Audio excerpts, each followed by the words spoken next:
ਮਨਪ੍ਰੀਤ ਇਆਲੀ ਬਾਰੇ ਖਾਸੀ ਚਰਚਾ ਚੱਲ ਰਹੀ ਹੈ ਪੰਜਾਬ ਦੇ ਸੋਸ਼ਲ ਮੀਡੀਆ ਉੱਤੇ, ਪੰਜਾਬ ਦੇ ਸਿਆਸੀ ਗਲੈਰਾਂ ਦੇ ਵਿੱਚ, ਪੰਜਾਬ ਦੇ ਪੱਤਰਕਾਰਾਂ ਦੇ ਗਰੁੱਪਾਂ ਦੇ ਵਿੱਚ। ਵਾਰਸ ਪੰਜਾਬ ਦੇ ਵਿੱਚ ਉਹ ਸ਼ਾਮਲ ਹੋ ਗਏ ਨੇ, ਪਰ ਹੁਣ ਉਹਨਾਂ ਦੇ ਅੱਗੇ ਸਵਾਲ ਇਹ ਖੜਾ ਕਿ ਅੱਗੇ ਕਰਨਗੇ ਕੀ ਜੀ? ਦੇਖੋ, ਇਹ ਸਵਾਲ ਕੱਲਾ ਮਨਪ੍ਰੀਤ ਇਆਲੀ ਦੇ ਅੱਗੇ ਨਹੀਂ ਖੜਾ ਜੀ। ਇਹ ਸਵਾਲ ਵਾਰਸ ਪੰਜਾਬ ਦੇ ਅੱਗੇ ਵੀ ਖੜਾ। ਠੀਕ ਹੈ। ਇਹ ਸਵਾਲ ਪੁਨਰ ਸਰਜੀਤ ਦੇ ਅੱਗੇ ਵੀ ਖੜਾ। ਇਹ ਸਵਾਲ ਅਕਾਲੀ ਦਲ ਬਾਦਲ ਦੇ ਮੂਹਰੇ ਵੀ ਖੜਾ ਜੀ। ਤੇ ਇਹ ਸਵਾਲ ਪੰਜਾਬ ਦੀ ਕਾਂਗਰਸ ਵਿਰੋਧੀ ਧਿਰ ਤੇ ਸੱਤਾਧਾਰੀ ਧਿਰ ਆਮ ਆਦਮੀ ਪਾਰਟੀ ਤੇ ਬੀਜੇਪੀ ਮੂਹਰੇ ਵੀ ਖੜਾ ਕਿ ਕਰਨਾ ਕੀ ਅਸੀਂ ਜੀ। ਕੋਈ ਵੀ ਧਿਰ ਅਜੇ ਤੱਕ ਪੰਜਾਬ ਦਾ ਰੋਡ ਮੈਪ, ਪੰਜਾਬ ਦਾ ਏਜੰਡਾ ਲੈ ਕੇ ਨਹੀਂ ਆਈ। ਜਿਹਦੇ ਮੂੰਹ ਜੋ ਆਉਂਦਾ ਇੱਕ ਨਵਾਂ ਪ੍ਰਧਾਨ ਬਣਿਆ, ਮਹਾਰਾਜਾ ਰਣਜੀਤ ਸਿੰਘ ਦੀ ਫੋਟੋ ਚੱਕ ਲਿਆ। ਪੁੱਛ ਤਾਂ ਲਓ ਕਿ ਉਹ ਲਾਈਨ ਟੋ ਕਰ ਲੈਣਗੇ ਮਹਾਰਾਜਾ ਰਣਜੀਤ ਸਿੰਘ ਵਾਲੀ। ਸਹੀ ਹੈ। ਹੁਣ ਸਵਾਲ ਪਿਛਲੇ ਕਿੰਨੇ ਦਿਨਾਂ ਦਾ ਖੜਾ ਹੈ ਕਿ ਦਮਦਮੀ ਟਕਸਾਲ ਦੀ ਸਟੇਜ ਤੇ ਬੀਜੇਪੀ ਦਾ ਮੰਤਰੀ ਜੋ ਕਹਿ ਕੇ ਗਿਆ ਕਿ ਬੀਜੇਪੀ ਉਹ ਮਨਜ਼ੂਰ ਕਰਦੀ ਹੈ ਜੀ, ਤੇ ਜੇ ਮਨਜ਼ੂਰ ਕਰਦੀ ਹੈ ਫਿਰ ਆਜੋ, ਫਿਰ ਪੁਰਾਣਾ ਸਾਰਾ ਇਤਿਹਾਸ ਤਾਂ ਥੋੜਾ ਕੁਝ ਹੋਰ ਕਹਿੰਦਾ ਕਿ ਜੇ ਇੰਦਰਾ ਨੇ ਹਮਲਾ ਕੀਤਾ ਤੇ ਤੁਸੀਂ ਕਰਾਉਣ ਵਾਲਿਆਂ ਚ ਨਾਲ ਸੀ।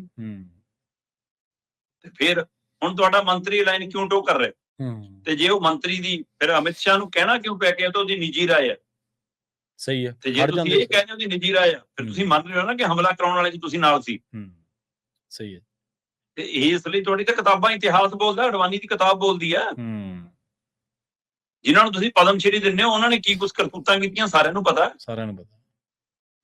ਸੋ ਇਸ ਲਈ ਇਹ ਵਰਤਾਰੇ ਦੇ ਵਿੱਚ ਸਵਾਲ ਸਾਰਿਆਂ ਮੂਹਰੇ ਖੜਾ ਹੈ। ਉਸ ਸਟੇਜ ਦੇ ਉੱਤੇ ਜਦੋਂ ਬੀਜੇਪੀ ਦਾ ਮੰਤਰੀ ਬੋਲ ਰਿਹਾ ਸੀ, ਐਸਜੀਪੀਸੀ ਦਾ ਪ੍ਰਧਾਨ ਧਾਮੀ ਉੱਥੇ ਸੀ। ਜੀ ਸਹੀ ਹੈ। ਮੈਨੂੰ ਦੱਸ ਦਿਓ ਕਿ ਧਾਮੀ ਵੱਲੋਂ, ਅਕਾਲੀ ਦਲ ਬਾਦਲ ਵੱਲੋਂ, ਜਥੇਦਾਰ ਗਿਆਨੀ ਕੁਲਦੀਪ ਸਿੰਘ ਗੜਗੱਜ ਵੱਲੋਂ, ਪੁਨਰ ਸਰਜੀਤ ਗਿਆਨੀ ਹਰਪ੍ਰੀਤ ਸਿੰਘ ਵੱਲੋਂ, ਅੰਮ੍ਰਿਤਪਾਲ ਦੀ ਧਿਰ ਵਾਰਸ ਪੰਜਾਬ ਦੇ ਵੱਲੋਂ ਕਿਸੇ ਦਾ ਇਸ ਉੱਤੇ ਕੋਈ ਟਿੱਪਣੀ, ਕੋਈ ਸਵਾਲ ਆਇਆ ਹੋਵੇ ਅਜੇ ਤੱਕ? ਨਾ। ਕਿਉਂ ਨਹੀਂ ਆਇਆ? ਮਨਪ੍ਰੀਤ ਇਆਲੀ ਬਾਰੇ ਤਾਂ ਪਤਾ ਸੀ ਕਿ ਉਹਦੇ ਕੋਲ ਇਹੀ ਬਦਲ ਲਗਭਗ ਬਚਦਾ ਜੇ ਉਹ ਪੰਥਕ ਰਾਜਨੀਤੀ ਚ ਰਹਿਣਾ ਚਾਹੁੰਦੇ ਨੇ ਜੀ।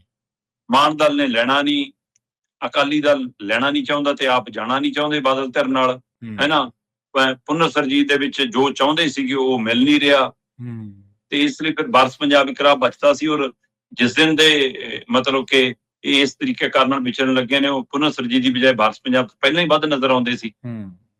ਕੱਲ ਚੰਡੀਗੜ੍ਹ ਦੇ ਪ੍ਰੈਸ ਕਲੱਬ ਦੇ ਵਿੱਚ MP ਸਰਬਜੀਤ ਸਿੰਘ, ਦੀਪ ਸਿੱਧੂ ਦਾ ਭਰਾ ਤੇ ਫਿਰ ਮੁਖੀ ਜਿਹੜੇ ਪਾਰਟੀ ਦੇ ਇਸ ਸਮੇਂ ਵਾਰਸ ਪੰਜਾਬ ਦੇ ਹੈਗੇ ਤਰਸੇਮ ਸਿੰਘ, ਅੰਮ੍ਰਿਤਪਾਲ ਸਿੰਘ ਦੇ ਪਿਤਾ, ਉਹਨਾਂ ਦੀ ਹਾਜ਼ਰੀ ਦੇ ਵਿੱਚ ਸ਼ਾਮਲ ਹੋ ਗਏ। ਸਵਾਲ ਆਏ ਕਈ ਤਰ੍ਹਾਂ ਦੇ। ਨਹੀਂ, ਕਹਿੰਦੇ ਹਰ ਮੁੱਦਾ, ਹਰ ਮਸਲਾ ਅਸੀਂ ਲੋਕਤੰਤਰਕ ਤਰੀਕੇ ਨਾਲ ਅੱਗੇ ਵਧਾਂਗੇ, ਉਸੇ ਤਰੀਕੇ ਨਾਲ ਅਸੀਂ ਚੱਲਣਾ।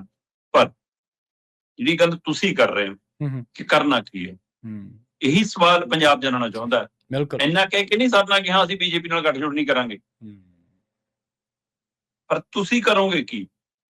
ਇੱਕ ਗੱਲ ਕਹੀ ਕਿ ਜੀ ਅਸੀਂ ਪੰਜਾਬ ਦੇ ਮਸਲਿਆਂ ਲਈ, ਪੰਜਾਬ ਦੇ ਮੁੱਦਿਆਂ ਲਈ, ਬੰਦੀ ਸਿੰਘਾਂ ਦੀ ਰਿਹਾਈ ਲਈ ਅਸੀਂ ਲੜਾਈ ਲੜਾਂਗੇ। ਪ੍ਰਵੀਨ ਜੀ, ਵਾਰਸ ਪੰਜਾਬ ਦੇ ਉਹ ਜਥੇਬੰਦੀ ਹੈ ਜਿਹੜੀ ਅੰਮ੍ਰਿਤਪਾਲ ਸਿੰਘ ਦੇ MP ਬਣਨ ਤੋਂ ਬਾਅਦ ਇੱਕ ਤਰ੍ਹਾਂ ਨਾਲ ਹੋਣ ਚਾਹੁੰਦੀ ਹੈ। ਔਰ ਮੈਂਬਰ ਪਾਰਲੀਮੈਂਟ ਅੰਮ੍ਰਿਤਪਾਲ ਸਿੰਘ ਪੰਜਾਬ ਤੋਂ ਕੱਲਾ ਚੋਣ ਹੀ ਨਹੀਂ ਜਿੱਤਦਾ, ਸਭ ਤੋਂ ਵੱਧ ਵੋਟਾਂ ਨਾਲ ਜਿੱਤਦਾ ਜੀ।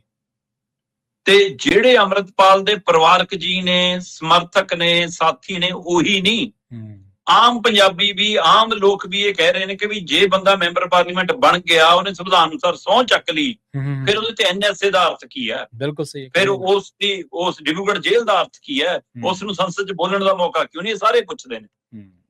ਪਰ ਠੀਕ ਹੈ, NSA ਹਟਾ ਲਿਆ ਤੇ ਤਦ ਵੀ ਬਾਹਰ ਨਹੀਂ ਆਇਆ। ਉਹ ਤਾਂ ਤਦ ਵੀ ਪੰਜਾਬ ਨੇ ਸ਼ਿਫਟ ਕੀਤਾ। NSA ਲਾਉਣ ਤੋਂ ਲੈ ਕੇ ਡਿਬਰੂਗੜ੍ਹ ਰਹਿਣ ਤੱਕ ਤੇ ਹਟਾਉਣ ਤੋਂ ਲੈ ਕੇ ਹੁਣ ਤੱਕ ਉੱਥੇ ਰੱਖਣ ਤੱਕ ਇੱਕ ਵਾਰ ਵੀ ਦੱਸੋ ਕਿ ਧਰਤੀ ਤੇ ਉਤਰ ਕੇ ਵਾਰਸ ਪੰਜਾਬ ਦੇ ਨੇ ਕਦੇ ਲੜਾਈ ਲੜੀ ਹੋਵੇ? ਸਹੀ। ਜਿਹੜੇ ਆਪਣੀ ਪਾਰਟੀ ਦੇ ਮੁਖੀ ਲਈ ਨਹੀਂ ਕੋਈ ਧਰਨਾ ਪ੍ਰਦਰਸ਼ਨ ਕਰ ਸਕਦੇ, ਸਰਕਾਰ ਮੂਹਰੇ ਅੜ ਸਕਦੇ, ਕੱਲ ਨੂੰ ਉਹ ਪੰਜਾਬ ਲਈ, ਬੰਦੀ ਸਿੰਘਾਂ ਲਈ ਕਿਵੇਂ ਅੜਨਗੇ? ਕਿਵੇਂ ਯਕੀਨ ਦਿਵਾਓਗੇ ਤੁਸੀਂ ਲੋਕਾਂ ਨੂੰ? ਸਹੀ ਹੈ। ਸੋ ਇਸ ਲਈ ਇਹ ਸਵਾਲ ਪਾਰਟੀ ਮੂਹਰੇ ਵੀ ਖੜਾ ਤੇ ਮਨਪ੍ਰੀਤ ਇਆਲੀ ਮੂਹਰੇ ਵੀ ਖੜਾ। ਸੋ ਏਜੰਡਾ ਸਪਸ਼ਟ ਕਰਕੇ ਆਉਣਾ ਪੈਣਾ। ਹੁਣ ਪੰਜਾਬ ਉਹ ਨਿੱਘਾ ਕਿ ਜਿਹੜਾ ਕੇਜਰੀਵਾਲ ਨੂੰ ਕਿ ਆਜੋ ਜੀ ਬਦਲਾ, ਚਲੋ ਜੀ ਤੁਹਾਨੂੰ ਵੋਟਾਂ ਪਾ ਦਿੰਨੇ ਆ, ਆਜੋ ਜੀ ਕਾਕਰੋਚ ਤੁਹਾਨੂੰ ਪਾ ਦਿੰਨੇ ਆ, ਆਜੋ ਜੀ ਹੁਣ ਪੁਨਰ ਸਰਜੀਤ ਤੁਹਾਨੂੰ ਪਾ ਦਿੰਨੇ ਆ। ਹੁਣ ਏਦਾਂ ਨਹੀਂ। ਸਹੀ ਹੈ। ਮੇਰਾ ਤਾਂ ਇੱਕ ਪੰਜਾਬ ਠੋਕ ਵਜਾ ਕੇ ਦੇਖੂਗਾ ਕਿ ਹਾਂ ਕੌਣ ਕਿਹੋ ਜਿਹਾ ਹੈਗਾ, ਕਿੰਨਾ ਦਮ ਰੱਖਦਾ, ਕਿੰਨਾ ਖੜਦਾ, ਕਿੰਨਾ ਨਹੀਂ। ਸਹੀ ਹੈ। ਸੋ ਇਸ ਲਈ ਫਿਰ ਜੇ ਇਹ ਲੱਗਦਾ ਹੈ ਮਤਲਬ ਮਨਪ੍ਰੀਤ ਇਆਲੀ ਨੂੰ ਕਿ ਅੰਮ੍ਰਿਤਪਾਲ ਸਿੰਘ ਅਜੇ ਅੰਦਰ ਨੇ, ਮੈਂ ਹੀ ਪਾਰਟੀ ਦਾ ਚਿਹਰਾ ਮੋਹਰਾ ਬਣ ਜੂ। ਜਦੋਂ ਤੱਕ ਤੁਸੀਂ ਸ਼ਾਮਿਲ ਨਹੀਂ ਹੋਏ ਸੀ ਤਦ ਤੱਕ ਤੁਹਾਡਾ ਹੋਰ ਤਰ੍ਹਾਂ ਦਾ ਉੱਥੇ ਮਾਣ ਤਾਣ ਸੀ। ਹੁਣ ਹਿੱਸਾ ਬਣ ਗਏ ਹੋ, ਹੁਣ ਤੁਸੀਂ ਵਿੱਚ ਸ਼ਰੀਕ ਵੀ ਬਣੋਗੇ ਕਈਆਂ ਦੇ। ਹਾਂ ਬਿਲਕੁਲ। ਸੋ ਇਸ ਲਈ ਉੱਥੇ ਫਿਰ ਹੋਰ ਤਰੀਕੇ ਨਾਲ ਹੁਣ ਦੇਖਿਆ ਜਾਊਗਾ। ਤੇ ਪੈਨ ਪੰਜਾਬ ਤੁਸੀਂ ਆਪਣੇ ਆਪ ਨੂੰ ਕਿਵੇਂ ਸਥਾਪਿਤ ਕਰੋਗੇ, ਇਹ ਵੀ ਚੁਣੌਤੀ ਹੈ ਮਨਪ੍ਰੀਤ ਇਆਲੀ ਲਈ, ਜੋ ਇਹ ਮੰਨ ਕੇ ਚੱਲਦੇ ਨੇ ਕਿ ਅੰਮ੍ਰਿਤਪਾਲ ਸਿੰਘ ਤੋਂ ਬਾਅਦ ਮੈਂ ਹੀ ਚਿਹਰਾ ਹੋਊਗਾ ਜਾਂ ਉਹਦੀ ਗੈਰ ਹਾਜ਼ਰੀ 'ਚ ਮੈਂ ਚਿਹਰਾ ਰਹੂੰਗਾ। ਸੋ ਇਸ ਲਈ ਉਹਦੇ ਲਈ ਇਹ ਚੁਣੌਤੀ ਕੌਣ ਖੜੀ ਕਰਦਾ, ਕੌਣ ਨਹੀਂ, ਕੌਣ ਉਹਨੂੰ ਪ੍ਰਵਾਨ ਕਰਦਾ ਨਹੀਂ, ਇਹ ਉਹਦੇ ਲਈ ਆਪਣੀਆਂ ਅੰਦਰ ਦੀਆਂ ਮੁਸ਼ਕਲ ਨਵੀਆਂ ਜਨਮ ਲੈਣਗੀਆਂ। ਜੀ ਬਿਲਕੁਲ।